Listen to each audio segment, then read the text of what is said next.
एक चीज और है doctor Nimrit, which we see happens quite often these days is that kids are very, I mean उनका immune बहुत वीक हो गया और हर दूसरे तीसरे दिन या दूसरे तीसरे दिन is, I think I am exaggerating, but may be let's say 10-15 days they fall sick. अब या तो वो स्कूल से they catch cold and cough. So उसके लिए क्या कर सकते हैं कि थोड़ा सा इम्यून बच्चे का और स्ट्रांग हो जाए? तो मैं जी, अब नॉर्मल जानने से पहले हमें पता होना चाहिए नॉर्मल क्या है. तो अगर आपके बच्चे को एक साल में 10 से 12 एपिसोड हो रहे हैं जुकाम खांसी के, that's normal.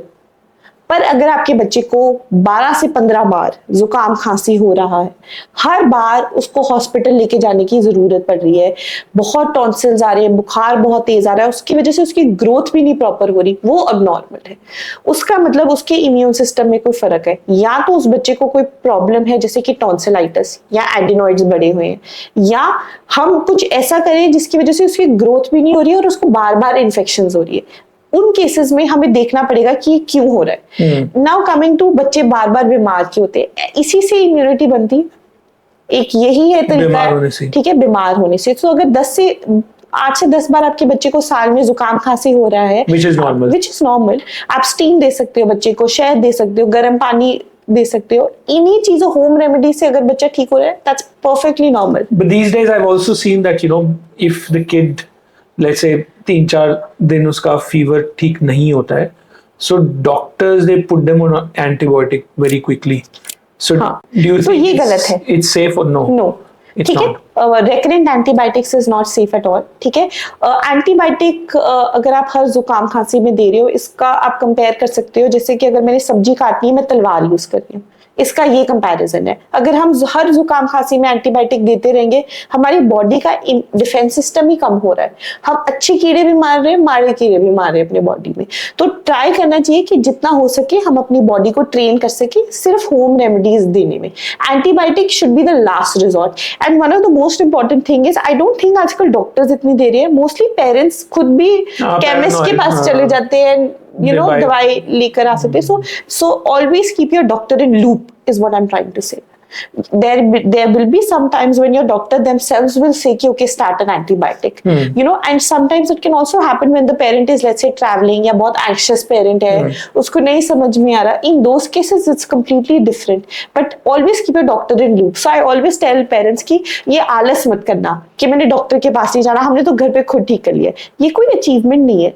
You have to keep your doctor in loop. तभी उसको पता लगेगा कि हाँ यार, इसको एक साल में 8-10 बार ही हो रहा है, ये नॉर्मल है. राइट. तो आप ये कह रहे हो कि बिना एंटीबायोटिक दिए ही, with just crocin and it depends on the underlying condition is what I'm saying. But typically, it starts with cough, running nose, and then eventually fever. Yes. Right? Yes. तो यही ऐसे ही स्टेप बाय स्टेप चलता है हर दूसरे तीसरे महीने कई बच्चों का. तो बट यही होता है, आई थिंक पेरेंट्स भी आज की डेट में थोड़ा ज्यादा ही ओवर प्रोटेक्टिव होने की वजह से दे इंट्रोड्यूस और दे वांट और they ask the doctors whether we can give them antibiotics और no. But you saying that with just normal medicines आप वही कंटिन्यू करें अगर depends on your child's condition by and large. But या usually इसे ठीक हो सकता है. And obviously fever sometimes is also, parents need to understand कि कई बार फीवर अपनी बॉडी की इम्यूनिटी को स्ट्रेंथन करने के लिए भी आता है. एंड आजकल फीवर की डेफिनेशन चेंज हो गई है. 100.3 is fever, less than 100.3 is not fever. This is मैं तो knowledge. Okay, I am hearing for the first time. This is what most people below don't 103 know. what is is not that fever. It's just increased body temperature, but that's not fever. The new definition of fever is 100.3 and above. तो ये adults और बच्चों में दोनों में? Both. Yes. अच्छा, तो 103 से लेकर कब तक? No, 100.3. 100.3. Okay. Yeah, 103 तो फीवर ही है. वो तो फीवर है. So 100.3 से आपका you call it and as above fever is now. fever. And below that is just increased. And वो बहुत फैक्टर्स हो सकते हैं, जैसे कि आजकल बाहर ज्यादा गर्मी है, अंदर से आपका बच्चा थोड़ी देर बाहर खेल कर आया, उसको हो सकता है सारा दिन डिहाइड्रेटेड रहे तो बॉडी टेम्परेचर रेज कर सकता है. इसके बहुत सारे फैक्टर्स हो सकते हैं. 99 fever could just be your body strengthening your immunity.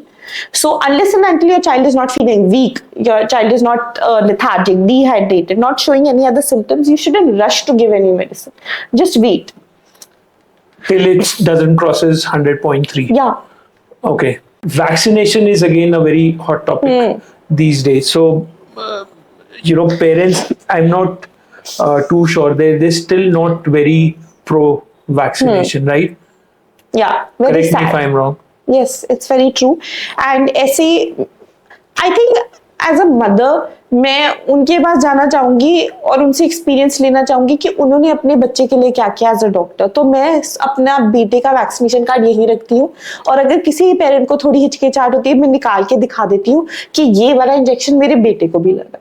तो थोड़ा सा ट्रस्ट बिल्ड करने में आई थिंक थोड़ा टाइम लग रहा है, because a lot of people में ये भी होता है कि जो गवर्नमेंट में टीके लग रहे हैं वो बिल्कुल ठीक है, Safe पर है। प्राइवेट वाले नहीं ठीक। तो आई टेल देम ऐसा कुछ नहीं है, दोनों बिल्कुल सेफ है, totally depends on what you want to prefer. But जो एवरीवन्स गवर्नमेंट डिस्पेंसरीज या ये जो क्लिनिक्स होते हैं, क्या उसमें भी सेम लाइन ऑफ ट्रीटमेंट चलता है जो प्राइवेट क्लिनिक्स में चलता है, या वहाँ कुछ और होता है? तो मैं एक नेशनल इम्यूनाइजेशन शेड्यूल होता है जो ऑल ओवर इंडिया फॉलो होता है। वो टीके हैं जो बिल्कुल ही नेसेसरी हैं आपके बच्चे के लिए। चिकन पॉक्स, ठीक है, पोलियो टाइप तो और सारे BCG, पोलियो, हेपेटाइटिस बी से शुरू होकर, ठीक है। चिकन पॉक्स एक्चुअली नहीं है हमारे नेशनल शेड्यूल में अभी। अच्छा, नहीं। तो वो वो कॉम्प्लीमेंट्री वैक्सीनेशन है जो हम एज अ प्राइवेट प्रैक्टिशनर या जो इंडियन एसोसिएशन ऑफ पीडियाट्रिक्स ने बनाई है कि ये एसेंशियल वैक्सीनेशंस भी हैं, इनको भी इंट्रोड्यूस कीजिए।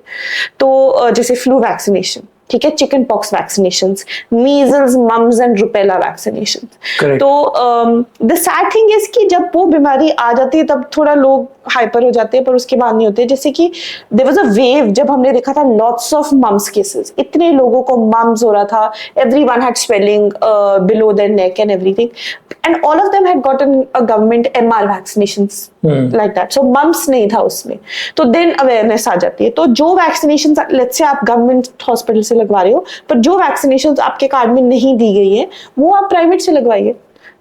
Both are good, there is no such thing कि ये ज्यादा बेटर है कि वो। नहीं, मैं समझ गया, बट मैं ये समझना चाह रहा हूँ कि जो प्राइवेट क्लिनिक्स में एडिशनल वैक्सीनेशंस लग रही हैं वो गवर्नमेंट क्यों नहीं रेकमेंड करती है?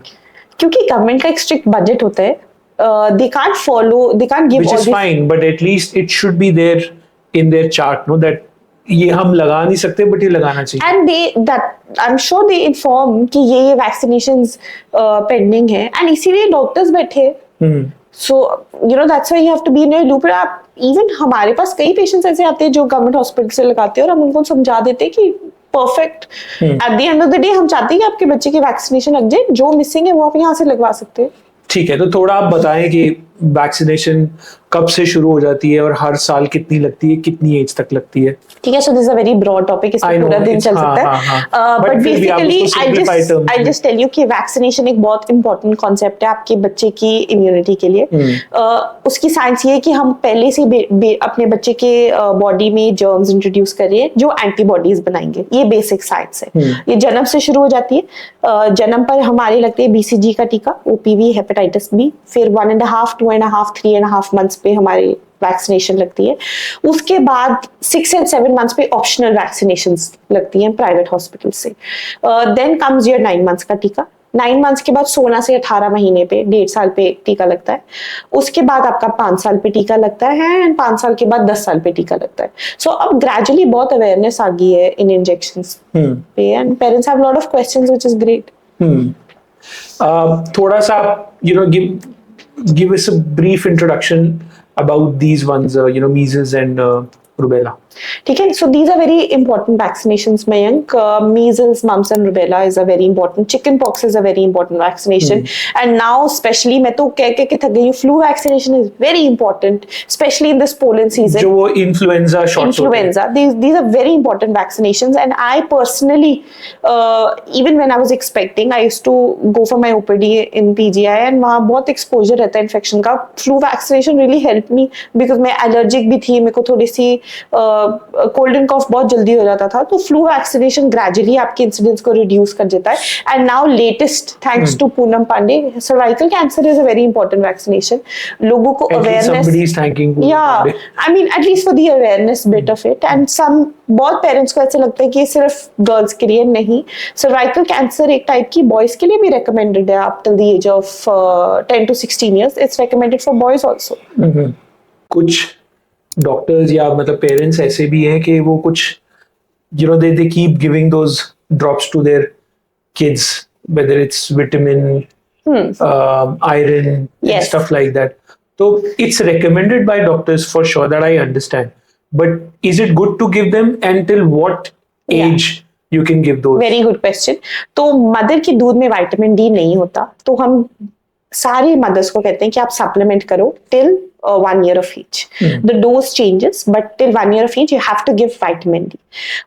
उसके बाद आ गया आयरन. यूजुअली हम आयरन स्टार्ट कर देते हैं बाय 4 months. कई मदर्स ऐसी है जिनको आयरन डेफिशिएंसी है या प्री टर्म बच्चे होती है, उनको आयरन पहले शुरू कर देते हैं, वो 6 months of age तक देनी चाहिए. रह गई बात मल्टी विटामिन ड्रॉप्स की, वो आजकल बहुत चर्चा में है. सो वो हम तब देते हैं अगर आपका बच्चे की ग्रोथ कम है, अगर बच्चा टाइम से पहले बॉर्न हो गया तब. इट्स एब्सोल्युटली सेफ, ये रेकमेंडेड है.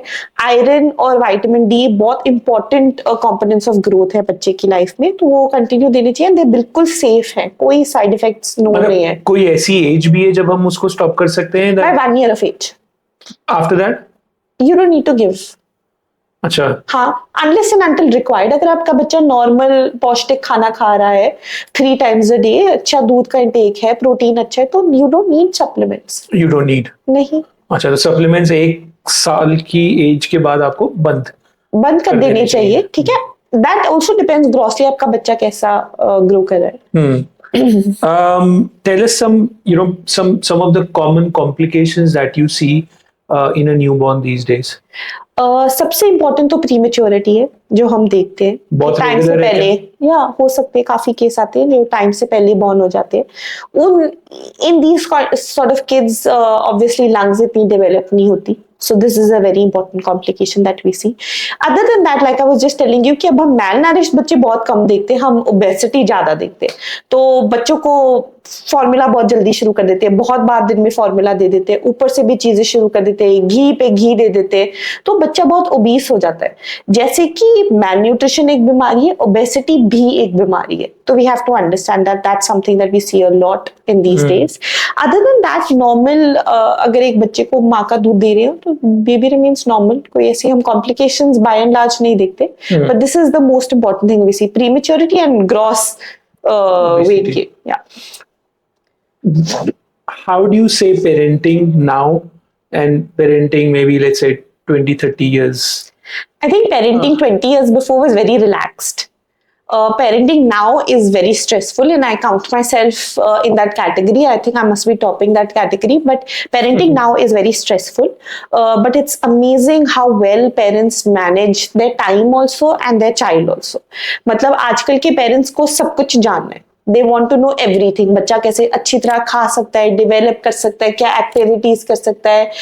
And I'm amazed at कितने लाइक प्रैक्टिकल क्वेश्चंस होते हैं पेरेंट्स के. लाइक अब समर सीजन शुरू हो गया, दे वांट टू नो कि हम पूल में बच्चे को डाल सकते हैं कि नहीं, पूल में पानी का कंटेंट कितना होना चाहिए, क्लोरीन वाला पूल हो सकता है कि नहीं. And I think frankly speaking 20-30 years ago अगर हम अपनी बात करें, हमारे पेरेंट्स ने तो बस सीधा डाल दिया था हमें. Even though my father is a doctor, I don't think anybody went through that kind of stress कि ओ ये हम कर रहे हैं ठीक है कि नहीं. एंड आई थिंक आजकल this is sea of information, इतनी इंफॉर्मेशन प्रोसेस करते हैं हम, तो हम थोड़े पैरानॉइड तो हो गए हैं. And then of course social media पे हम देख लेते हैं, अच्छा उसका बच्चा तो 9 महीने पे चल रहा था, हम तो हमारा बच्चा तो नहीं चल रहा है. So that's lot of Paranoia has come into play. So 20 years ago parents were happy, healthy and not stressed. Now parents, for the kids. Yeah, now parents are very stressed, they are anxious, They're overprotective. but they're also very well informed. So both pros and cons in both sides. Again, just to rewind a little, and I'm talking about how to choose a doctor, because I'll tell you my story. When जब मेरा बेटा हुआ, तो I was trying to find a good child specialist who can answer your questions. Obviously. You need to be well informed. Yeah. As a, let's say, if you have a first child in the Yes. family, so आपको नहीं पता कि room का temperature कितना रखना है, समझ में कि क्या हम उसको अपने हिसाब से कर सकते हैं या नहीं कर सकते. तो थोड़ा आप उसके बारे में बताओ कि क्या होना चाहिए, and what are the precautions that typically one should take Right. first child. Right. तो मैं टेल यू बहुत कॉमनली पूछी जानी चीजें. सबसे पहला है रूम का टेम्परेचर 26 to 28 डिग्री होना चाहिए. summers में, and even in winters 26 to 28 should be an adequate temperature for your child's room. Second is, अगर आपका बच्चा न्यूबॉर्न है, ये बहुत बड़ी प्रॉब्लम है कि पेरेंट्स को लगता है इसको ठंड लग रही है, ये कांप रहा है, इसको ठंड लग रही है, तो वो कपड़ों से लोड ऑन कर देंगे, so that is not healthy. अगर ये समर्स है तो आप एक नॉर्मल कॉटन का रोम्पर डाल सकते हो बच्चे के, नॉर्मल कॉटन के कपड़े. अगर विंटर्स चल रही है तो भी एक कॉटन की लेयर होनी चाहिए, एक कॉटन का रोम्पर, ऊपर एक स्वेटर, क्योंकि आपने अपने बच्चे को अंदर ही रखना है, आप उसको ठंड में नहीं लेके जा रहे. हाँ, अगर आप हीटर चला रहे हो, oil drop heater is always better than the other blowers. That is great. वो मॉइस्चर को भी एडिक्वेट रखता है, टेम्परेचर को भी एडिक्वेट रखता है. ऊपर कुछ लोग कंबल भी डाल देते हैं, वो कवरिंग भी होती है वूलन वाली. That's too much clothing. And always remember कि बेबी का टेम्परेचर हमारी बॉडी से ज्यादा है, तो बच्चा अगर स्वेट करेगा तो भी रोएगा. So this is very important in terms of temperature. See, I think winters mein to still parents can do a lot of different stuff to keep the baby warm, but I think primarily this happens only in the summer season when I see a lot of parents still cover their child with so many clothes and blankets if they're taking out the child maybe to a place where you have fully air conditioning. So I think 26, 25 is an adequate temperature of an AC.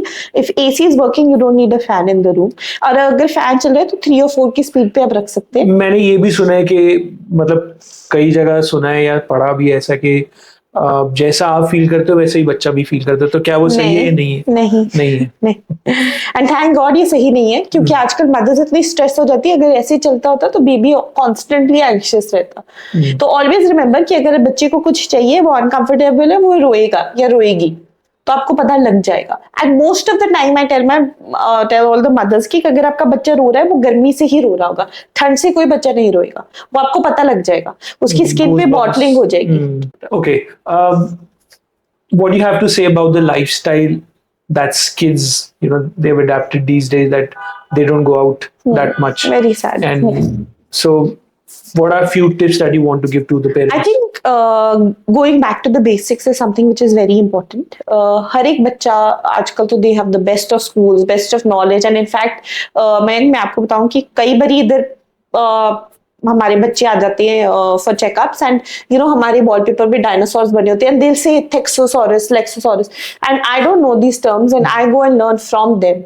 So to give them their due, I think kids are brilliant these days. But what I really feel is that थोड़ा सा social media का influence बहुत ज्यादा हो गया है, तो वो कम करने के लिए अपने बच्चे को 2 घंटे किसी स्पोर्ट्स में या बाहर खेलने के लिए भेजना ही चाहिए.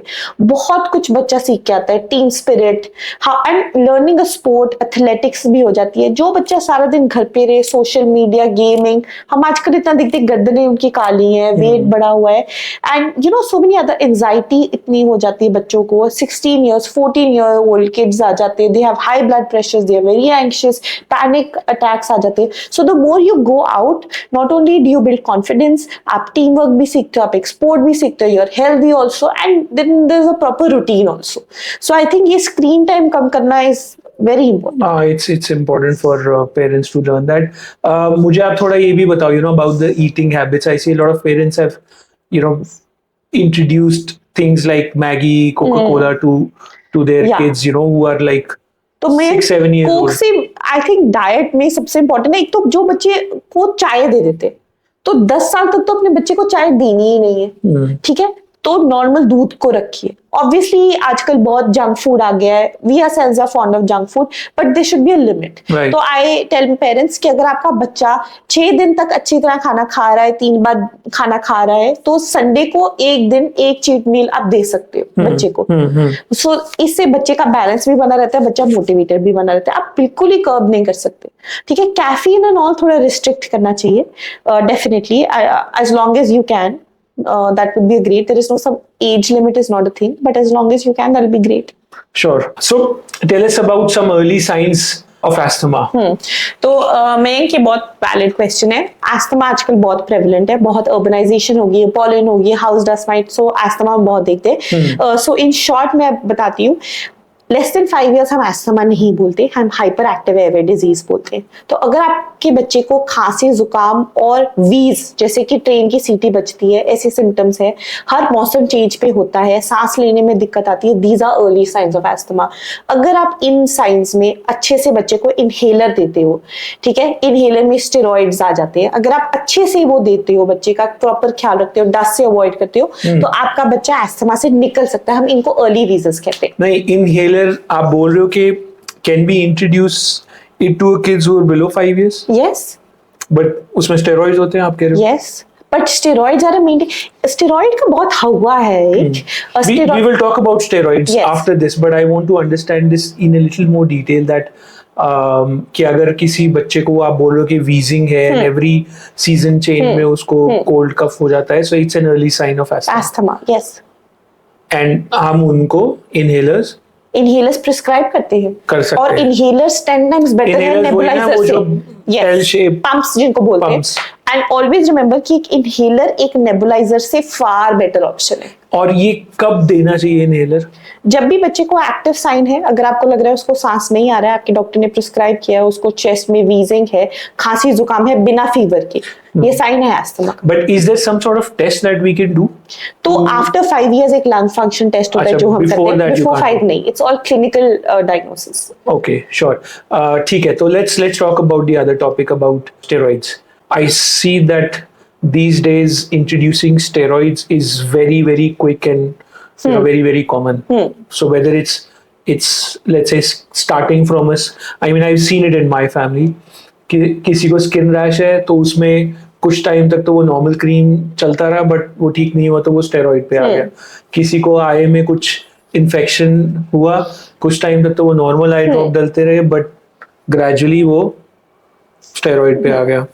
So whether it's external medicine or internal medicine, steroids are very common these days, and very quickly doctors are prescribing that. So how would you take that, and what is your comment? I am for the steroids.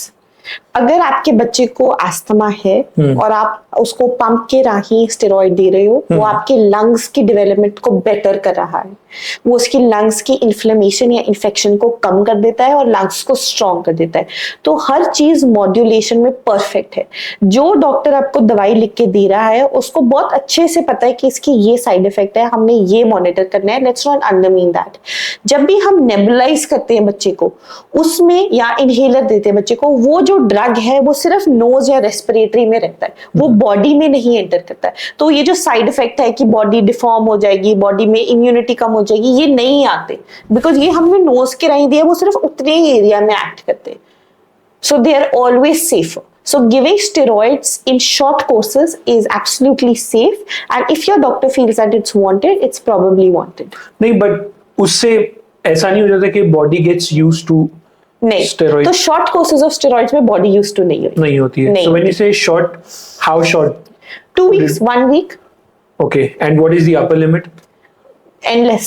नहीं, but short को आप कैसे define करते हो? What is the upper See, asthma में तो हम short courses ही देते हैं, about 1 or 2 weeks दे देते हैं, so that is short only. And very briefly, sometimes we give it for 5 days also. अगर बहुत ही बच्चा wheeze करे, difficulty in breathing है, 1 shot of steroid and child is absolutely fine. So you realize it's magic also. And long term, बहुत लोग बहुत देर के लिए देते हैं, which is not really required. So anything above 2 weeks or 3 weeks, consult with your doctor again and understand. and that can be called as long-term steroids. long-term steroids. Okay, so anything less than 2 weeks 2 to 3 weeks is short term. yes. And it's safe. It's perfectly safe. Okay. Tell us क्या था वो? ADHD. Tell us what is ADHD. ठीक है, तो ADHD के बारे में बहुत ही इंटरेस्टिंग एक स्टोरी है मेरे पास। कई मेरे पेरेंट्स या पेशेंट्स आते हैं यहाँ पे और वो कहते हैं कि हमारा बच्चा ना क्लास में फर्स्ट आता है, टिक के नहीं बैठता, बहुत ही एक्टिव है। तो जो एंड आई एम श्योर कई बारी 10 on 10 that's great, but sometimes you have to understand कि आपका बच्चा कहीं ADHD के साइंस तो नहीं शो कर रहा। अगर आपका बच्चा, लेट्स से ब्रॉड मैं समझाना चाहती हूँ कि अगर आपका बच्चा एक स्टूल पे टिक के नहीं बैठ सकता, स्कूल का होमवर्क करते हुए काफी केयरलेस है, क्या ड्रिवन बाय अ मोटर, ऐसा लगता है मोटर गाड़ी से चल रहा है, टर टर, कभी यहाँ कभी वहां, कभी पर्दा खींच दिया, कभी टिक के नहीं बैठा, आपने मुझे कुछ कहा, मैंने 2 मिनट के लिए सुन लिया, फिर मैंने घड़ी देखी, इधर दिखा, मैंने होमवर्क किया, किसी ने मुझे बुला लिया, मैं चली गई। These are all signs of ADHD and you have to address them, क्योंकि आगे जाकर ये एक्चुअली बिहेवियर प्रॉब्लम बन सकती है अगर हम प्रॉपरली उसको एड्रेस ना करें। तो अगर आपको लगता है आपका बच्चा बहुत एक्टिव है, नहीं आपकी बात सुन रहा, speak to a doctor rather than thinking कि हाँ ये तो परफेक्ट चल रहा है, बहुत ही एक्टिव एनर्जेटिक बच्चा है, बट यू हैव टू सी कि आपका बच्चा कहीं ADHD तो नहीं, ये बहुत प्रॉब्लम्स कॉज करता है। थोड़ा सा आप और इसको सिंप्लीफाई करो डॉक्टर निमृत के, क्या हम इसको ये बोल सकते हैं कि कोई बच्चा जो एक चीज पर लगातार फोकस नहीं कर पा रहा है वो तो इसके बहुत कंपोनेंट्स है, ये तो बहुत ब्रॉड टर्म थी। सो ADHD में बेसिकली हम क्या देखते हैं, हाइपर बच्चे, इनअटेंटिव बच्चे और केयरलेस बच्चे। केयरलेस मतलब कि ये मैंने आपको समझाया ऐसे करना है, 1 बारी समझाया, 2 बारी, 3 बारी, वेरी केयरलेस एटीट्यूड। इनअटेंटिव, ये नॉर्मल भी हो सकता है बच्चों में, ये भी एक स्पेक्ट्रम है कि बिल्कुल नॉर्मल बच्चा होगा, पेरेंट्स को लगेगा ये तो क्लासरूम में कॉन्सेंट्रेट नहीं कर रहा है, कहीं इसको ADHD तो नहीं। एंड इनअटेंटिव एंड केयरलेस मतलब उसको एक जगह पे बैठने का मुश्किल हो रहा है, वो कभी यहाँ भागेगा, कभी वहां भागेगा, कभी वहां से कुछ लेके आएगा। So these are signs of inattentiveness and hyperness, hyper activity, inattentiveness and careless. So these are very important signs of ADHD children. इसकी क्या ट्रीटमेंट है? तो बेसिकली तो सबसे पहले है हम स्कोरिंग करते हैं, देखते हैं कि आपका बच्चा कहाँ स्टैंड कर रहा है, माइल्ड, मॉडरेट एंड सिवियर। जो कि माइल्ड है, माइल्डली हाइपर एक्टिव है बच्चा, उसको हम पेरेंट्स को समझाते हैं कि गिव इन नहीं करना। ये नहीं कि बच्चा रोने लग गया, करने लग गया, आप उसको गिव इन कर दो। आपने हमेशा टाइम आउट देना है कि अगर वो बच्चा रौला डाल रहा है, लेट्स से आप मॉल गए हो, उसको कोई टॉय चाहिए, वो जमीन पे लेट गया, रोने लग गया, तब थोड़ी आप काउंसलिंग करोगे बच्चे की, तब उसको रहने दो। घर आके आपने अपने बच्चे को कहना है कि लेट्स से राहुल है उसका नाम, Rahul this was very wrong, I did not appreciate it, and next time you do this, I am not going to take you to the mall. And so there's a reward chart that we maintain for these kind of kids. Every day उनको एक activity देनी है, let's say पानी water करना है plants को, table लगाना है या ग्लासेस उठानी है, प्लेट्स उठानी है, एवरी डे एक एक्टिविटी देनी है। The child is able to do that well, give the child a start. जो आप समझाने वाली बात कर रहे हो वो तो आप उनको समझा सकते हो। I think kids who are let's say 7 years, 8 years old, right? Yes. But even 5-6 years you can explain with them. Below 5 years, I think it's difficult. So below 5 years, we don't even make a diagnosis that fast. Okay.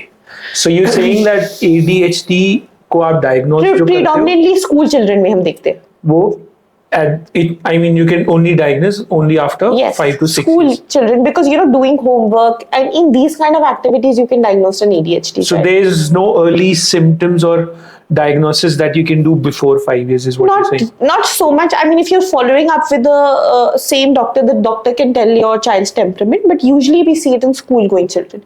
So ADHD is a very common problem. Address it. And one of the most common causes that I see in parents is caffeine का intake बहुत होता है इन बच्चों में. So curbing that junk food will be very high. Carbonated drinks, excess sugar, these are also causes which can lead to ADHD. So you should obviously, temper tantrums will be a lot in these kind of kids. तो हमेशा time out करना है ऐसे बच्चों में, and never cry. वो एक saying थी हमने पीडियाट्रिक्स में पढ़ी कि never negotiate with a crying child and a terrorist. ये दोनों एक ही कैटेगरी में। So if your child is crying excessively, बहुत वायलेंट हो रहा है, कभी उस टाइम नेगोशिएट नहीं करना, कुछ नहीं करना। Either give in or just move from the scenario, and after that you should address with patience. तो ऐसे ADHD बच्चों के पेरेंट्स को बहुत पेशेंस रखनी पड़ती है। मेरे को थोड़ा सा आप इसके बारे में और बताना कि अगर हम ये देखते हैं किसी बच्चे में जो 3-3.5 साल का है, उसमें ये हमें लग रहा है कि ऐसे सिम्टम्स हैं, बट ऑब्वियसली हम उसको सर्टिफाई नहीं कर सकते, you saying, because you can only diagnose this after 5 years. But कोई तरीका ऐसा नहीं है कि that you can start the treatment already. बस यही, so psychotherapy, CBT is another thing.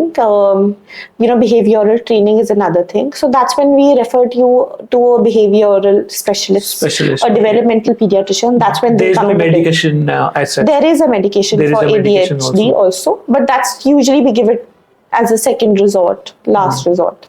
So that's second line treatment. Okay. So last final questions. Tell us, what is your mission as a doctor? What is your mission or aim in life? So I think generating awareness. I think my mission is to see as many patients as I can, and two very important things which are very close to me personally is obviously health of a girl child.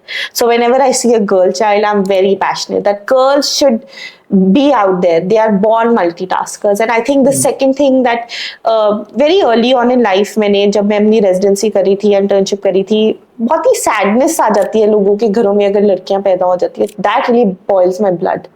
तो हम बहुत देखते हैं, specially जो पिंडों से आते हैं, वो they will get their sons for checkup. Daughters घर पे होंगी, वो कहेंगे अच्छा इसे पर्ची पे लिख के दे दो. तो that's something that I want to create awareness. My aim is की to create a holistic care for all children. And obviously to जितने भी बच्चे मेरे क्लिनिक के associated, they should be happy, healthy. And I think that's my biggest aim. To be the best version of a pediatrician that I can. So I think that's... It's quite shocking to hear that, especially in a city like Chandigarh, कि आप अभी भी ऐसे... Oh, you'll be surprised. Because where I come from in Gurgaon, I don't think that there is that much of differentiation anymore. I honestly saw it a lot in Bangalore also. So this is something जो चलता ही रहेगा unless and until girls don't come ahead and achieve something or the other. So yeah. Okay, so my last question is related to that only, that what are you doing towards making the world better? Yeah. You're already working on a, let's say, girl child. So what is your contribution toward it? I think हमारी biggest contribution as doctors है कि selflessly seeing patients. So whenever patients can call me at any time and I will try to be available for them. That's one of my biggest contributions. The other is to always educate. So let's say कोई less privileged child आता है, तो I will always push them. That you have to complete your school. आपने ये करना है, कोई skill class join करनी है. Then obviously that's very important. Apart from that, I'm a member of Carmel-X Students Association. So we do train underprivileged students. They come under us, so we help them also. So that's something that I'm really taking on. The other thing is I was an active part of CCRU unit एक होता है हमारा Bangalore में, where we see in all children, especially females, who are sexually abused. So I was in charge of that, and I've closely seen all of that happening. So I really help in doing that. And I think the other part is just as a patient, as a doctor, when you see these kind of patients, आपको हर चीज examine करनी चाहिए. So let's say कई बारी ऐसे होता है, my husband really laughs at this. कई बारी I'm sitting in the clinic till 8:39 क्योंकि कोई parents लेके आते हैं अपने बच्चों को, वो आपस में लड़ जाते हैं. तो मैं 8:39 तक उनकी sort out करा रही होती हूँ. और sometimes girls come in and they're unable to talk to their parents and stuff. So I think the best thing that you can do to contribute to society is do your work well, and then other things come in. So I think that's about it. No, I think you're doing a holistic job here. Yeah. If you're trying to educate also, and you're working on underprivileged Yes. patients as well, so which is very good. So that's the end of our Yes. episode today. A huge thanks to our guest, Dr. Nimrit, for sharing her invaluable insights about child development. Yes. So thank you so much. Thank you, Dr. Mayank. It Nimrit. was such a pleasure to be here. Yeah. And thank you for taking out the time and speaking to me. Yeah. It was a pleasure. Yeah. So thanks to our viewers as well. Yes. Stay tuned, and if you've liked this episode, do share it with your friends, like it, and anything that you didn't like about it, leave a comment and we will try and work on it. Thank you so much. Thank you. Hi everyone, I'm Dr. Nimrit, and I'm on Mayank's NH1 talk show today, who is changing the definition of health and bringing in a correct definition, that's health and wellness. So it was absolutely a pleasure being here today.